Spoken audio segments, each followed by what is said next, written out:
উঠে পড়েছে তোমাদের জমিদারের পোলা জাহিন। দেখো দেখো গরুর মতো কিভাবে তাকিয়ে আছে। কিন্তু এভাবে তাকিয়ে থেকে কোনো লাভ হবে না, শেষ পর্যন্ত পড় টেবিলে চলে আসতে হবে। পড়াশোনা তো করতে হবে, তা না হলে আছে আমার মুখের গরম গরম বকা। তো লাইক এস असंभव बेचोद असंभव। আর পড়াশোনা না করেও কোনো উপায় নেই, পড়াশোনাটা করতেই হবে। মাঝে মাঝে মনে হয় এই পড়াশোনাটা যে কে আবিষ্কার করেছিল তাকে যদি পেতাম তাহলে একটু নোবেল দিয়ে দিতাম। আর এই নোবেল যেমন তেমন নোবেল নয়, বুঝতেই তো পারছেন, বিশেষ নোবেল। समझ रहे हो ना।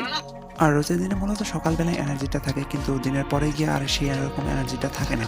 সেই জন্য আমি পড়তেই থাকলাম এবং পড়তেই থাকলাম এবং পড়তেই থাকলাম দুপুর 12টা পর্যন্ত।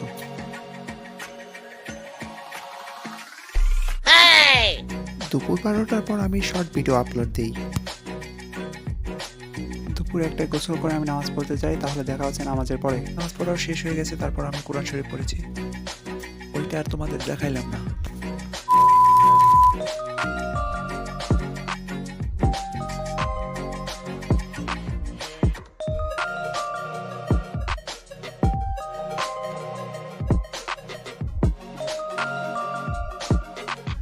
তোমরা তো দেখতেই পারলে আকাশের ভিউটা কত সুন্দর ছিল, আর আমি এদিকে বোধহয় টমেটো গাছ লাগাতেছি।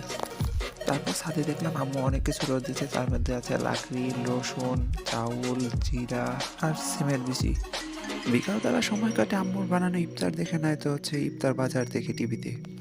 আর ইফতার শেষে যখন মাগরিবের নামাজের জন্য রাস্তায় বেরোই, তখন দেখি রাস্তায় কোনো লোকই নেই।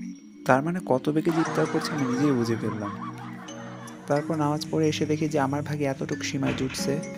তারপর আর কি একটা চামচ নিয়ে এসেই সিমাই খাওয়া শুরু করলাম। বাই দ্য ওয়ে, এটা কি? আসলে মুড়ি দিয়ে সিমাই খেতে সেই লাগে। আপনারা যারা ট্রাই করেনি এটা ট্রাই করে দেখতে পারেন। সত্যি কথা বলতে সিমাইটা খুবই মজা হয়েছিল, ক্রিমি হয়েছিল। তো খাওয়ার মধ্যে দিয়ে আজকের ব্লগটা শেষ হয়ে যাচ্ছে। তো কেমন লাগলো জানাবেন।